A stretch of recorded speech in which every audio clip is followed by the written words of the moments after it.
డింభకా stories. పల్లెటూరులో పిస్నారి అత్త. రామాపురం అనే చిన్న పల్లెటూరులో జానకమ్మ మరియు వెంకట్రావు అనే ఇద్దరు భార్యాభర్తలుండేవారు. వాళ్లకున్న 5 ఎకరాల పొలం సాగు చేస్తూ బ్రతికేవారు. వీళ్లకు ఒక్కగానొక్క కొడుకు రామారావు. ఒకరోజు ఉదయాన్నే వెంకట్రావు, ఏమో జానకమ్మ, ఏం చేస్తున్నావు? ఎక్కడున్నావు? ఏం చేశావో త్వరగా పెడితే కాస్త తిని పొలానికి బయలుదేరతాను. ఏమిటి కొత్తగా అడుగుతున్నారు? ప్రతిరోజు మన ఇంట్లో చద్దన్నం తింటాం కదా. ఏమిటండి ఈ రోజంత కంగారు పడుతున్నారు పొలానికి వెళ్ళడానికి? పొలంలో చిన్న పని ఉంది. నేనొక్కడే పని చేస్తే ఆలస్యమవుతుందని సాయానికి మన రంగన్నకు పిలిచాన్లే. అతను వచ్చేలోగా నేనక్కడికి చేరుకోవాలి. అయ్యో అవునా, ఎంత పని చేశారండి. పనికి పిలిస్తే ఊరికే వస్తారనుకున్నారా ఈ రోజుల్లో మనుషులు? ఎంతో కొంత ఇవ్వందే మనల్ని విడిచిపెట్టరు. పైగా ఇప్పుడు ఆ డబ్బును మనం వృధాగా ఖర్చు చేయడం దేనికి? మరేం చేయమంటావు? ఇన్నాళ్లలాగా నేను పని చేయలేకపోతున్నా. నాకు భారంగా ఉంది. కొంపతీసి నాతో పాటు నువ్వు వస్తావా ఏంటి పొలానికి? ఆ ఊరుకోండి, ఇంట్లో పనులతోనే నాకు సరిపోతుంది. అయినా మన కొడుకు రామారావు లేడు, వాణ్ణి తీసుకుని వెళ్ళండి. మన బిడ్డ మీతో రావటం వల్ల మీకు చేదోడు వాదోడుగా నిలుస్తాడు కదా. ఈ కాలం పిల్లలకి పొలం పనులు చేతనవ్వట్లేదు. పైగా వాడు పట్టణంలో చదువుకొని ఏదో వారం రోజులు ఊర్లో సరదాగా గడపడానికొస్తే నువ్వు వాడిని ఇబ్బంది పెడతావు. మీరు చేసిన గారాబం వల్ల వాడికి ఏ పని చేత కాకుండా పోయింది. పైగా ఇలా చిన్న చిన్నగా పనులు చేస్తేనే వాళ్ళకు అర్థమవుతుంది జీవితం అంటే ఏంటో.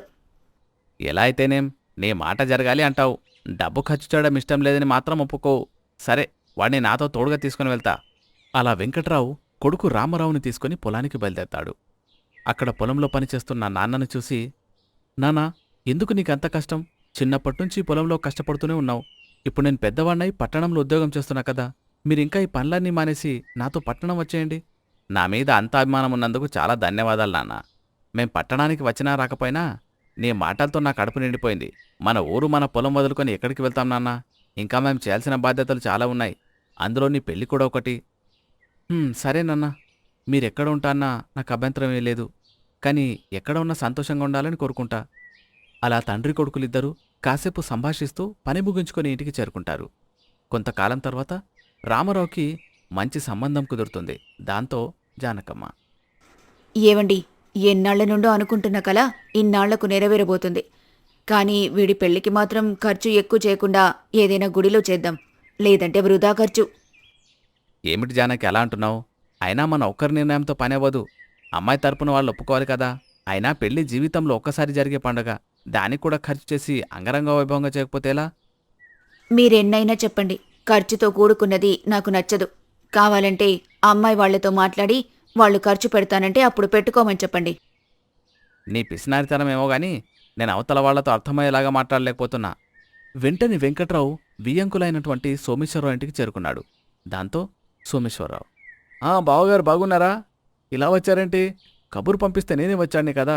పర్వాలేదు వియ్యంకుల గారు, నేను చిన్న విషయం మీతో మాట్లాడాలని వచ్చాను. పర్వాలేదు, ఏదైనా ఉంటే మొహమాటం లేకుండా చెప్పండి. ఏంటి విషయం? అదే, పెళ్లి విషయమై మాట్లాడుతున్న సోమేశ్వరరావు గారు. మా ఆవిడకు పెద్దగా ఆడంబరాలవి నచ్చవు. కనుక పెళ్లి చాలా తేలికగా గుడిలో చేపించాలని ఆలోచనలున్నాం.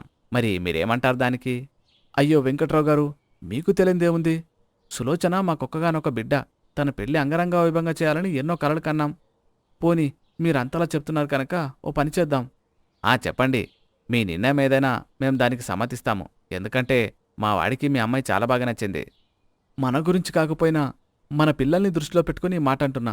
వినండి, మీకు పెళ్లి ఖర్చులు అవి లేకుండా కూతురు పెళ్లి నేను ఘనంగా చేసుకుంటాను. అలా అయితే సరే అండి, మీ ఇష్టం. మీకంతగా చేయాలని ఉంది కదా, అలా కానివ్వండి. అలా వెంకట్రావు కొడుకు రామారావు పెళ్లి సులోచనతో పెళ్లి ఖర్చులు లేకుండా ఖాయం చేస్తాడు. అనుకున్నట్టుగా సోమేశ్వరరావు పెళ్లి ఘనంగా జరిపించి కూతుర్ని అత్తవారింటికి పంపాడు. పెళ్ళైన కొన్ని రోజులకు జానకమ్మ ఇంటికి ఒక అడుక్కున్నవాడు వస్తాడు. అమ్మా తల్లి, ఆకలిగా ఉంది, కాస్త అన్నామంటే పెట్టు తల్లి, నీకు పుణ్యం ఉంటుంది అని కేకలు వేసాగాడు. ఆ కేకలు విని సులోచన, అయ్యో, అడుక్కున్నవాడు కాబోలు ఆకలిగా ఉందంటున్నాడు పాపం. అన్నం తిని ఎన్ని రోజులైందో ఏమిటో. ఇంట్లో మిగిలిన అన్నం ఉంది కదా, వాడికి పెడతాను. అలా సులోచన మిగిలిన అన్నాన్ని అడుక్కునేవాడికి పెట్టింది. అది చూసి జానకమ్మ, ఏంటి సులోచన నువ్వు చేసిన పని? మిగిలిన అన్నాన్ని అడుక్కునేవాడికి పెడతావా? నీ కొంచెమైనా పొదుపెలా చేయాలో తెలియనట్టుంది. అన్నీ వృధాగా పారేస్తున్నావు. ఏమిటి, అన్నమేమైనా ఊరికే దొరుకుతుందనుకుంటున్నావా ఏంటి? అయ్యో అత్తయ్యగారు, అలా అంటారేంటి?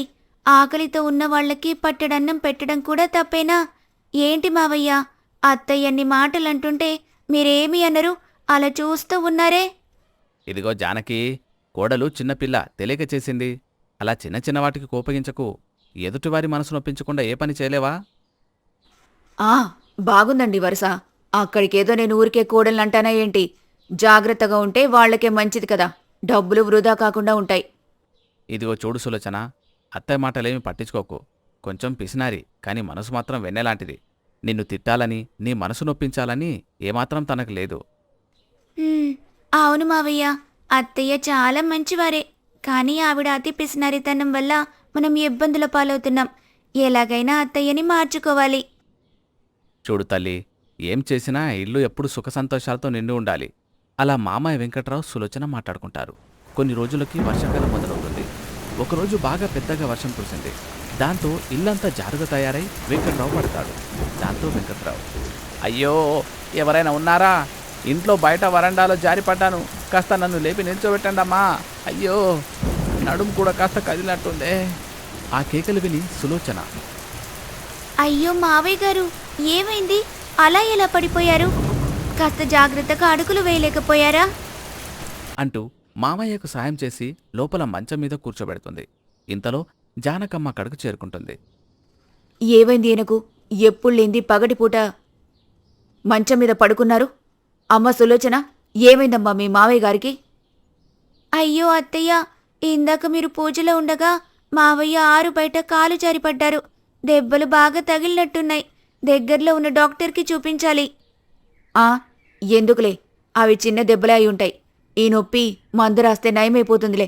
ఇప్పుడు వైద్యుడంటే మళ్ళీ చాలా ఖర్చవుతుంది. అయ్యో, మా అత్తయ్య పిసినారని తెలుసు కానీ మరీ ఆరోగ్యం అశ్రద్ధ చేసుకొని డబ్బులు దాచుకోవడం ఏంటి? ఇంక లాభం లేదు. ఈవిడికి చెప్పి చేస్తే అలానే వద్దు అంటుంది. అత్తయ్య లేని సమయంలో వైద్యుణ్ణి రప్పించి మావయ్యకు నయమయ్యేలా చూడాలి. అలా ఆలోచన చేసి జానకమ్మ పక్కింటికేదో పని మీద వెళితే అదును చూసి సులోచన వైద్యుడికి కబురు చేసింది. అలా వైద్యుడు జానకమ్మ ఇంటికి చేరుకొని, ఏమైంది? ఇలా రమ్మని కబురు చేశారు? ఎవరికైనా ఒంట్లో బాలేదా? అవునండి, మా మావయ్య గారు పొద్దున వరండాలో జారిపడ్డారు. ఆయనకు కాళ్ళు నడుము నొప్పిగా ఉందంటున్నారు. పర్వాలేదు తల్లి, కొన్ని మందులు రాసిస్తాను. అవి తెప్పించి 5 రోజులు వాడితే మీ మామగారికి చకచకా మళ్ళీ మునుపట్లాగా లేచి నడవగలరు. ఇదిగోండి, మీరొచ్చినందుకు కాస్త డబ్బులు. అలా కొన్ని రోజులకు వెంకట్రావు పూర్తిగా కోలుకున్నాడు. అలా రోజులు గడుస్తూ ఉండగా కొన్ని రోజుల తర్వాత జానకమ్మ, ఏవండి, ఈరోజు ఆదివారం కదా, అక్కడ పెద్ద సంత జరుగుతుంది. వివిధ రకాల పళ్ళు కూరగాయలన్నీ తక్కువ ధరకే దొరుకుతాయి. అక్కడికెళ్ళొస్తాను, మీరింట్లో జాగ్రత్తగా ఉండండి. ఎందుకు అక్కడికి వెళ్తావు? ప్రతి ఆదివారం వీధి చివర దుకాణంలో కొంటే సరిపోతుంది కదా. అక్కడ వరకు నడవడం నీకు శ్రమ అవుతుంది. శ్రమ అయితే అయ్యిందిలేండి, కాస్త డబ్బులైనా మిగిల్చిన దాన్నవుతాను కదా. అలా పట్టుబడి జానకమ్మ సంతకు బయలుదేరి అక్కడ వర్షపు నీరు నిల్వ కారణంగా జారుగా ఉండడం వలన జానకమ్మ జారి కింద పడింది. అయ్యో, అనవసరంగా వచ్చాను. ఆయన చెప్పిన మాట వినాల్సింది. ఇప్పుడు ఈ దెబ్బలతో వెళ్తే ఆయన ఏమంటారో ఏంటో. అలా జానకమ్మ పని పూర్తి అవ్వకుండానే తిరిగి ఇంటికి చేరుకుంది. అది చూసిన వెంకట్రావు, అయ్యో, ఏమైంది జానకి, అలా నడుస్తున్నావు? సంతకు వెళ్ళి సామాన్లు తెస్తా అన్నావు. ఏమిటి ఇలా కుంటుకుంటూ వస్తున్నావు?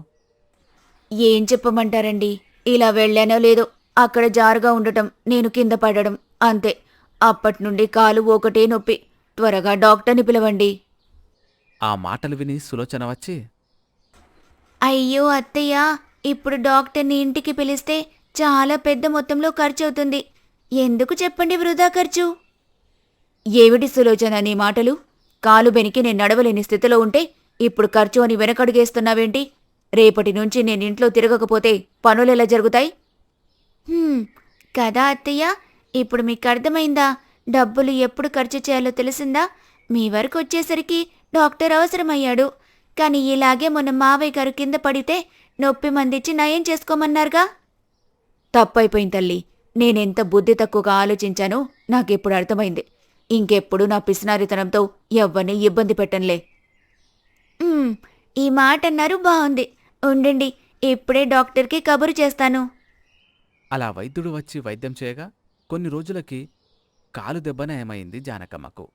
అలా జానకమ్మలో వచ్చిన మార్పుకి అందరూ సంతోషించారు. Dimbhaka Stories